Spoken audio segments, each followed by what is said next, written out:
Morning guys. So I had a couple of questions on my off-grid stuff about the AC coupled solar and one of the things I want to dispel.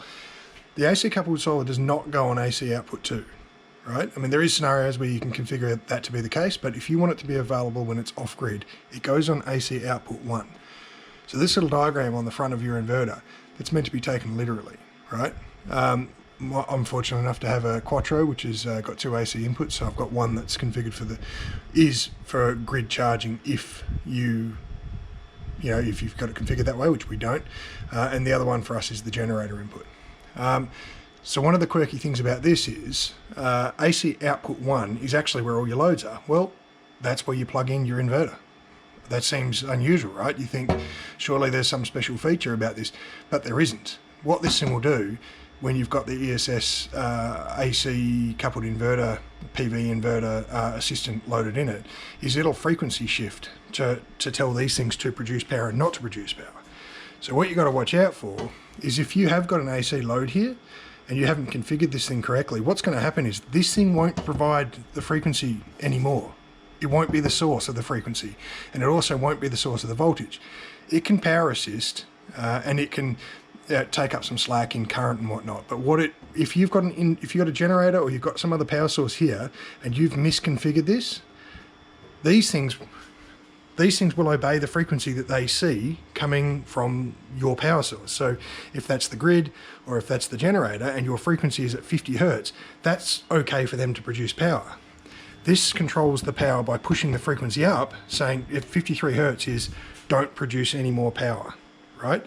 So when you AC couple these things, if you intend to use AC in 1 or AC in 2 for any reason whatsoever, you must run network cables to the inverters on AC out 1.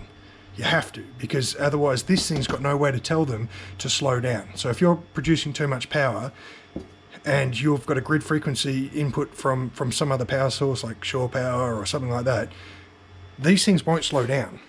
So it's really important they go on AC output 1. They must be configured for microgrid, right? That's the first thing that you do, is you reset the country code on them so that they're set in microgrid mode. And that will tell them at 50 Hertz they are to produce maximum power, and at 53 Hertz they are to produce no power, and there's a sliding scale in between. It's not like sinusoidal or anything. It's at particular levels, it'll drop the output. But what's really important, you must have them networked together. You have to. So if you look on our servo controller, let's have a look. PV inverters. You will see all of our inverters there.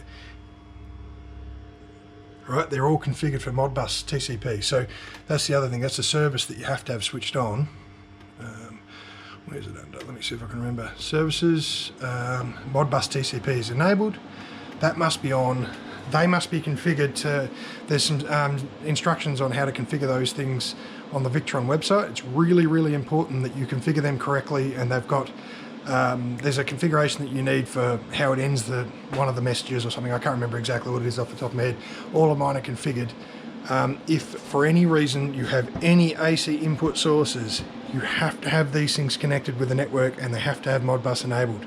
If they don't, you'll get a runaway situation and you'll keep on tripping your inverter out, or you'll keep on tripping a breaker somewhere. The other thing is that if you've ground bonded here, which is I think really important if you're going to have AC coupled inverters, you must turn the ground relay off in this thing, because if you see the ground afterwards, you'll just have RCDs popping all the time and you'll be forever trying to figure out what the hell's going wrong with it.